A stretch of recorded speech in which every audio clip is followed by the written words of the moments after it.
Okay, a few quick checkups on some of the things I covered earlier. I just reviewed the footage and I realized I left out a few things. But first up, I never really covered the carbon skimmer. This thing runs on clean water and it outputs polluted water. And at the same time, it consumes 300 grams of carbon dioxide. You could actually route this polluted water up to your main, well, your primary one, but this is germy polluted water.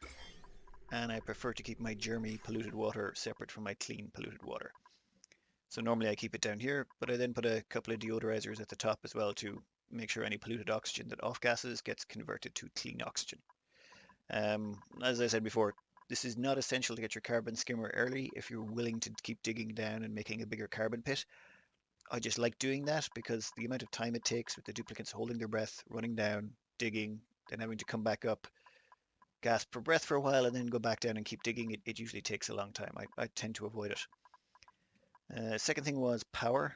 Um, the battery placement, I never really specified. The power, when it comes to power, the battery needs to be placed on the production side. For example, this battery here is feeding into the top of the power transformer, and we need to have it on this side. This side of the wire has absolutely zero consumers. Where is this? Energy. Potential power consumed, zero. There's zero consumers on this side, and we want that because batteries are a bit magical in this game. They can soak up as much power as you throw at them. If you hook this up to 10 petroleum generators, it will absorb all the power that's thrown at it until the battery is full. It has no limit to how quickly it can absorb power. By the same token, it has no limit to how much power it can give out. If this battery was located on the opposite side of this transformer and someone requested 10 kilowatts of power, the battery would happily provide it for about 2 seconds, but during those 2 seconds it would start damaging some of the wires. So you need to keep your batteries on the production side of the transformers. There are a few rare instances, I'll cover those later, where you will actually have a need to have them on the opposite side, but it's very rare. If you look at this wire here, our current potential power consumed is 1.83 kilowatts. We still have not had any overloads and we won't. The power transformer prevents that. One last thing, later on you're going to get access to conductive wire. It's 2 kilowatt wire and you're going to get access to big transformers.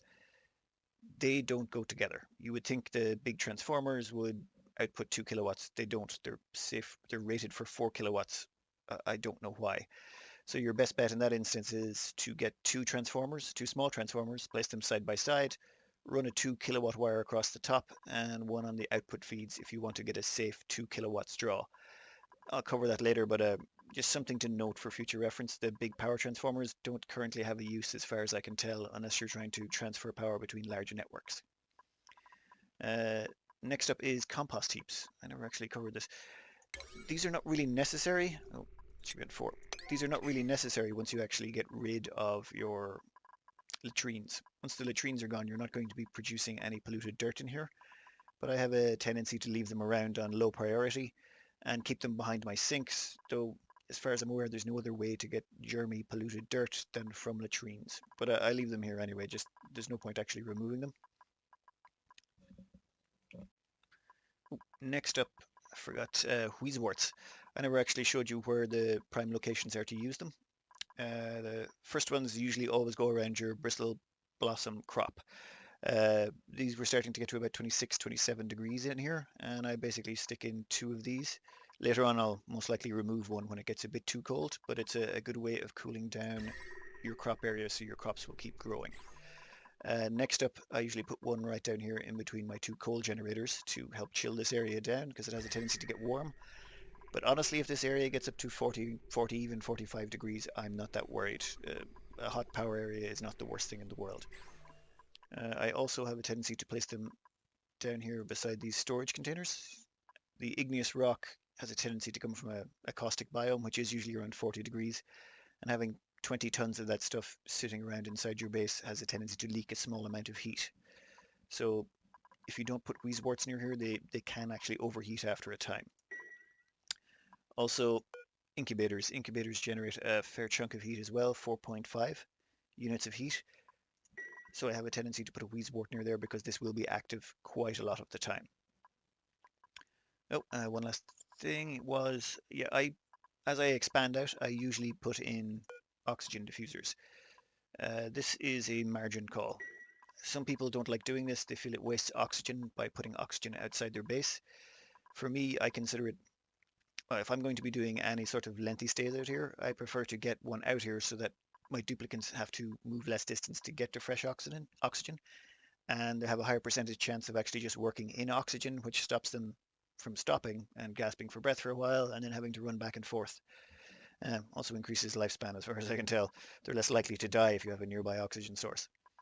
The reason it's a margin call is if it takes you, say, one cycle longer to get all the wheeze-worts because your duplicants had to keep running in and out during their construction, that one cycle, you're still paying for oxygen for all your duplicants. Each duplicant consumes 60 kilos of oxygen a day, or cycle. So 5 duplicants, that's 300 kilos of oxygen that's going to be consumed because it took you an extra day to clear out these areas. That would fill, oh, that would fill about 150 tiles with 2 kilos of oxygen. Did I fill 150 tiles with 2 kilos of oxygen out here?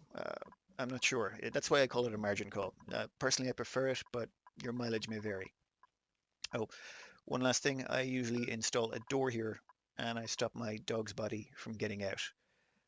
My dog's body handles all the internal maintenance, crops, cooking, general cleaning up, tidying up, disinfecting, all that stuff goes down to that dog's body. I don't want them out here looking around to try and harvest a crop when they could be topping up these food dispensers and making sure all my hatches are fed. Now, last up, we've just got hatches here. This hatch has actually popped. So let's cover how hatches are done. Okay. Once you get a stone hatch, get the incubator set up, and we're putting stone hatches on continuous here. We're going to leave this on continuous for the rest of the game. This is for population control purposes. It takes 4 cycles for an egg to incubate. This hatchling will live for 100 cycles. That's the maximum lifespan of a hatch. So 4 into 100, that's 25. So this means if I keep this full all the time, I'll be averaging 25 hatches alive before the oldest one dies of old age, and this one replaces it. Realistically, you're looking at about 22 to 24, depending on how the eggs drop. So you leave this on continuous, you don't need to use critter sensors, anything like that, just plan to store 24 hatches. Conveniently enough, a single rancher here, beastie, in laboratory conditions can manage to groom and keep happy 14 hatches. In reality, it's closer to 12 in non-laboratory conditions. So what I like to do is, well, yeah, keep 24 hatches. This system happens to conveniently make that with no automation required, and then I just run 2 ranchers and 6 actual stables. Now, when it comes to the stables, these don't actually serve any real purpose at the moment. Well, they're supposed to increase taming rates or something along those lines or make them be more productive, but this doesn't seem to have been implemented. But what it does do is limit the size of the room so that the critter counter can actually make an accurate assessment. And personally, I like to stay with the intent of the developers on my game designs. So I set all of these to 6. They can actually hold up to 8 comfortably because they're maximum size.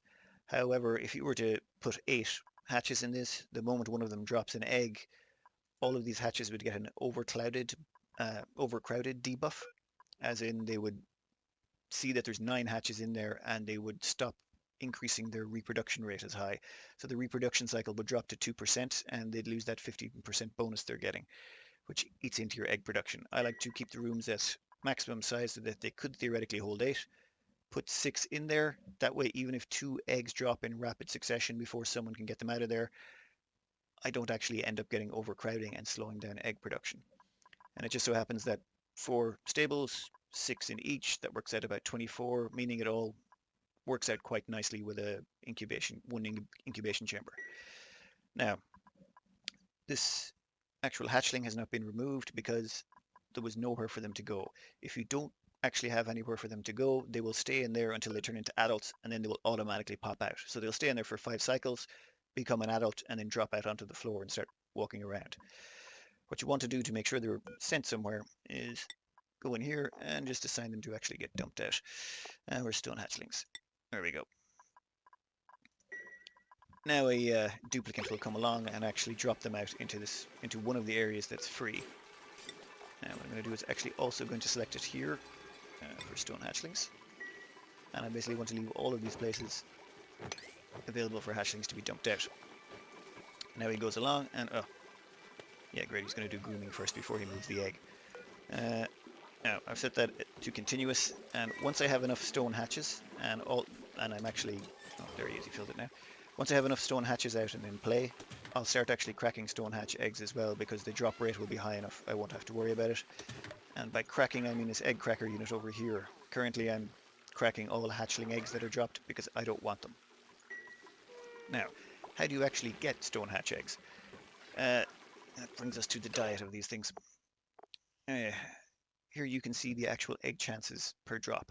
And if you hover over each one, it will tell you what you need to feed them to improve the chances of them dropping that.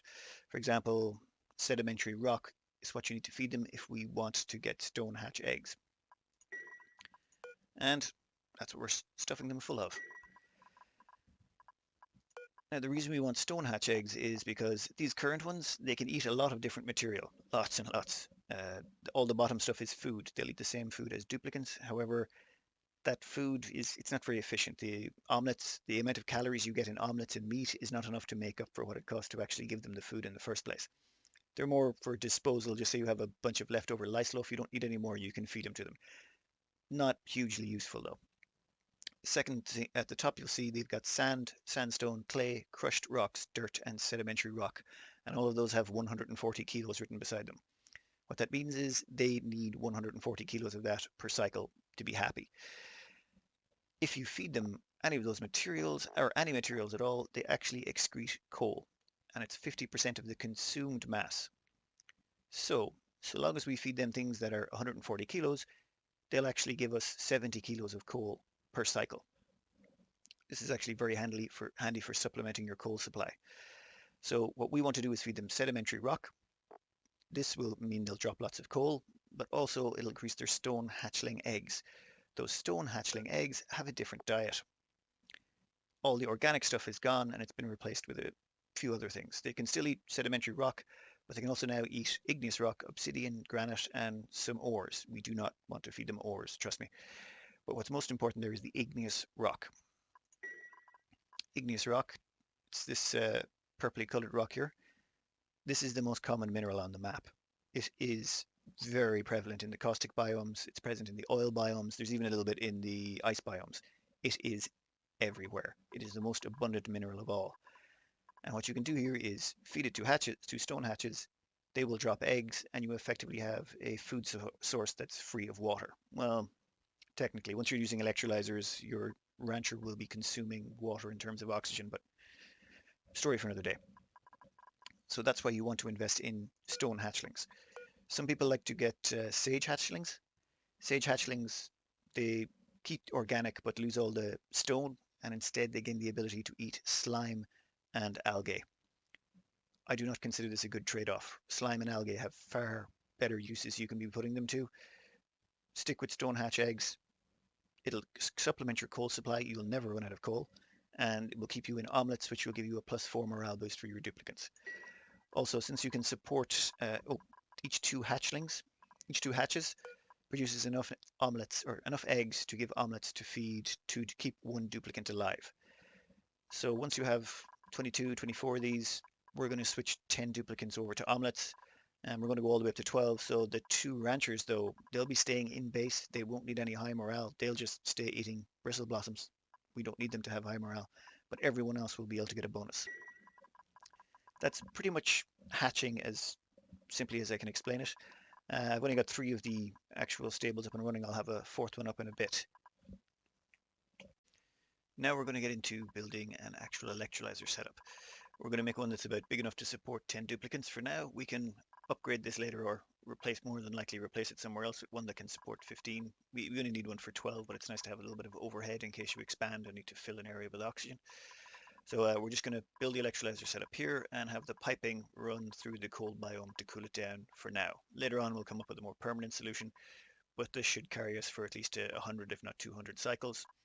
And we've got a nice close by water source here that we can save to use to actually feed these electrolyzers. This saves us wasting our own water. Also, there's more polluted water over here I can take advantage of. But more on that when it's closer to completion. So we're in the process of building this. Electrolyzers are very handy, and they're basically how you get most of your oxygen for the majority of the game. They produce 888 parts oxygen, 112 parts hydrogen. Basically, they kill a kilo of water and give you a kilo of gases in exchange, and a little bit of heat. And everything comes out at 70 degrees. So the oxygen and the hydrogen both come out at 70 degrees, and we've got to filter them out, burn off the hydrogen, and cool down the oxygen. Now, you could filter them using gas filters, but unfortunately that takes energy and we don't want to waste it. So what instead we're going to do is we're going to create a chamber that will force the hydrogen up to the top. The oxygen will go down the bottom. We'll see it working later. And then the oxygen we're going to send down here and send it passing through a cold biome. This will basically just cool it down. And then on the return journey, we'll send it through insulated pipes so it doesn't heat up, and send it all the way back into our base to distribute oxygen.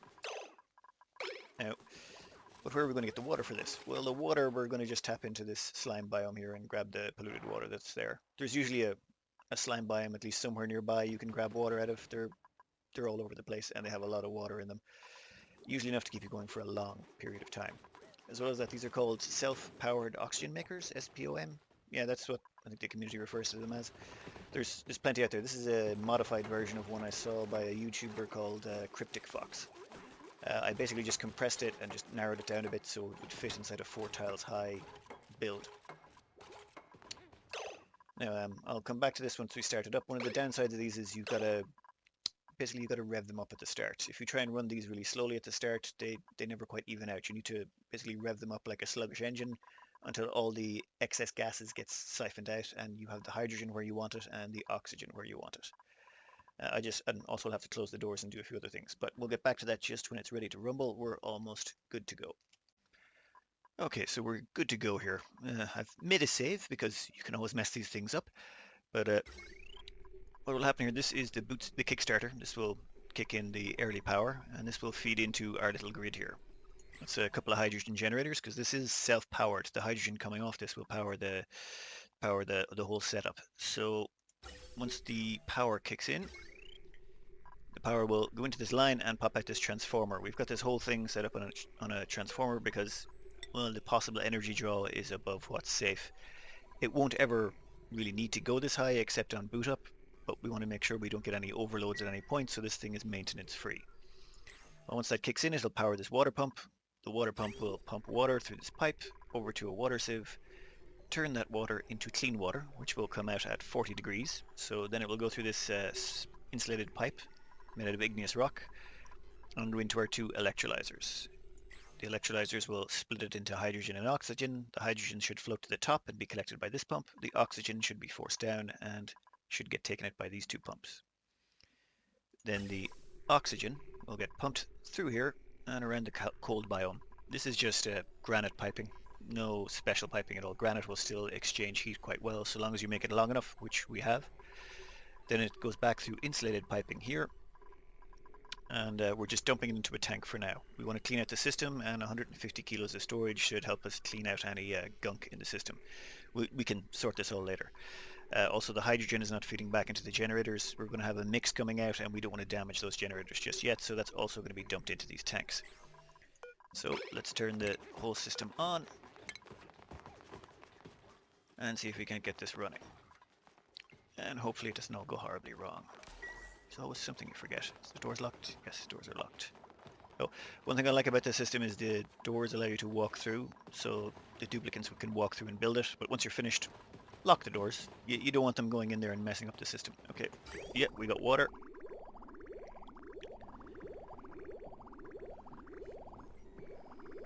And out comes our clean water to go to the electrolyzers. Once that hits... Excellent. And I've messed up already, haven't I?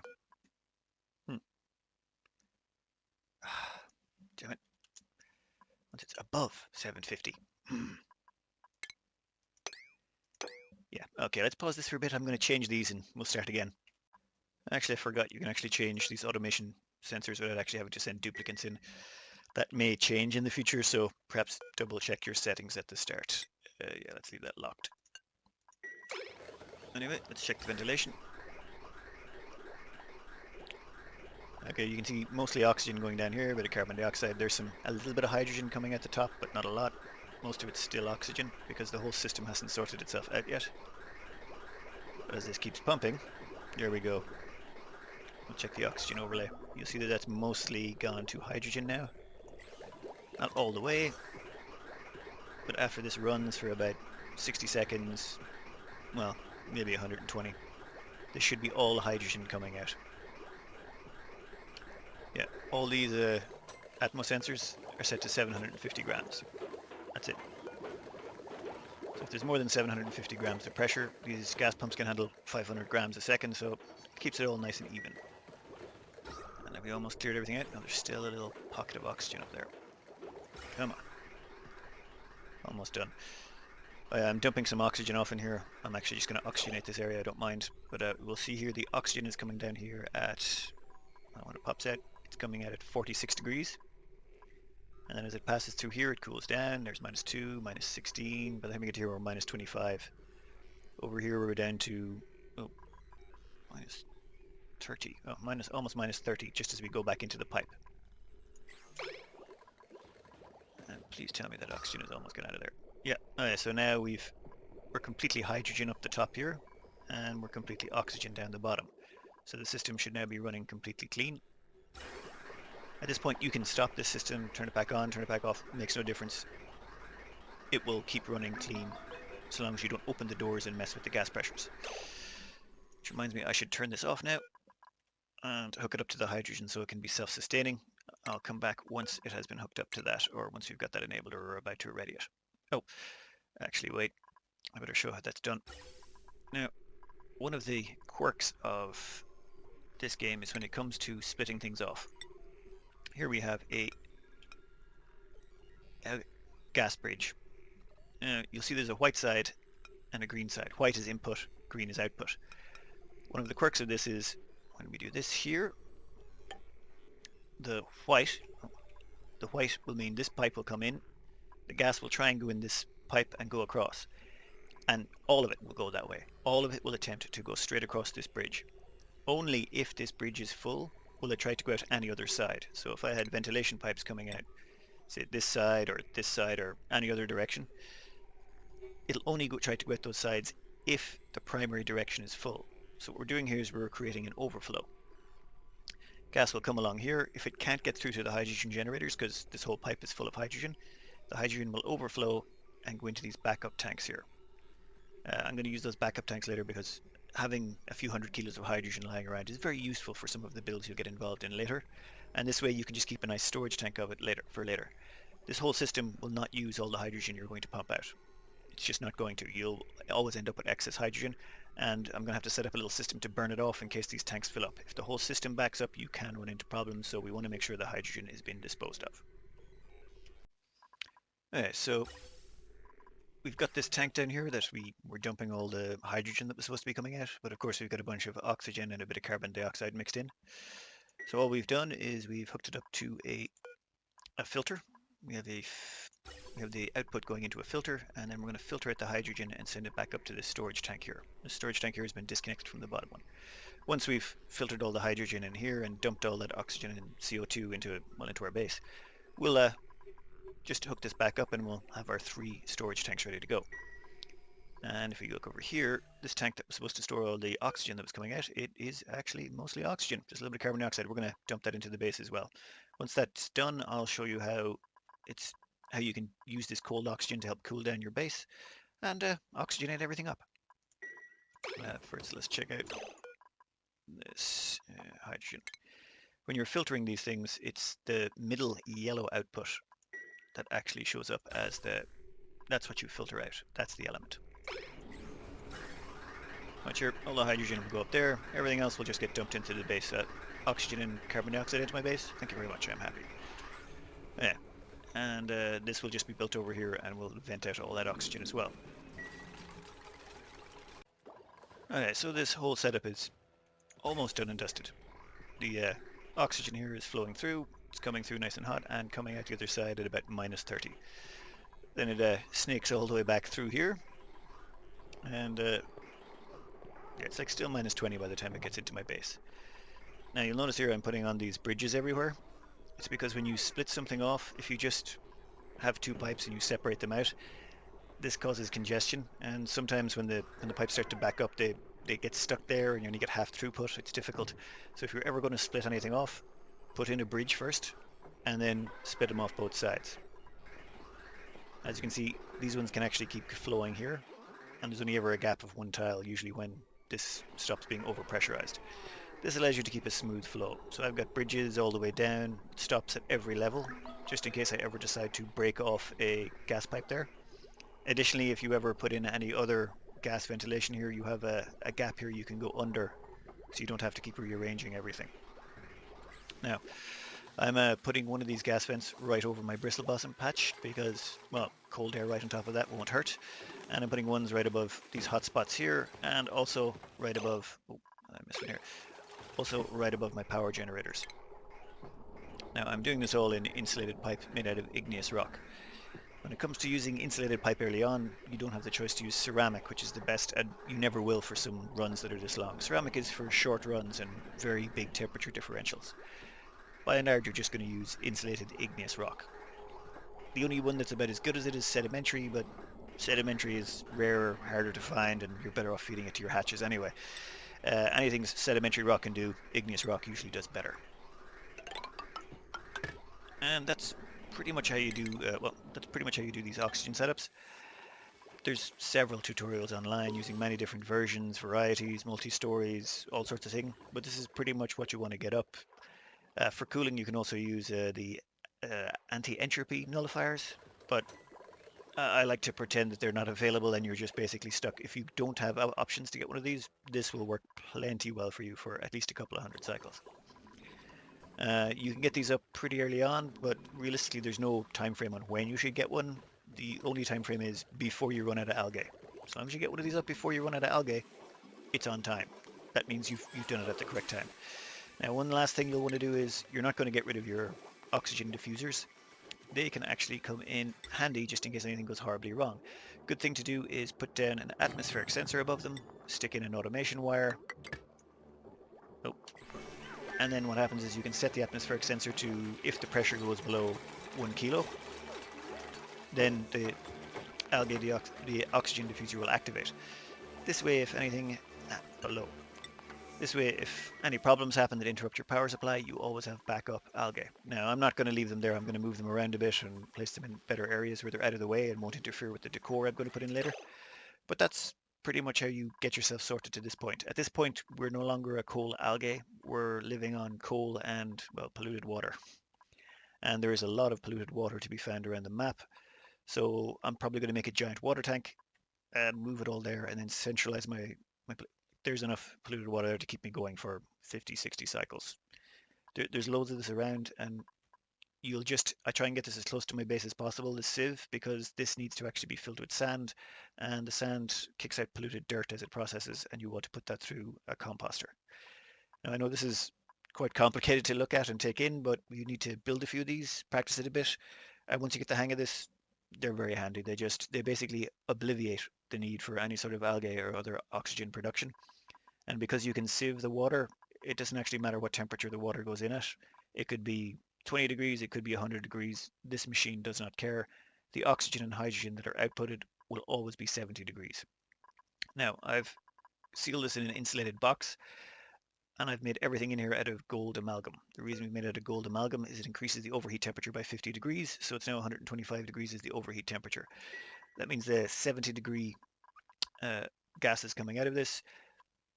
Pro tip, if the output of your machine is lower, temperature is lower than the actual overheat temperature of the machine, it's technically coolant. So this thing will all heat up to about 70, maybe 75 degrees, but then the hydrogen and oxygen flowing through it will actually cool it down as it leaves, taking some of the heat with it. So this thing should just be self-regulating. I'll probably want to put a wheezy wort here to help cool this down to help keep this flowing correctly.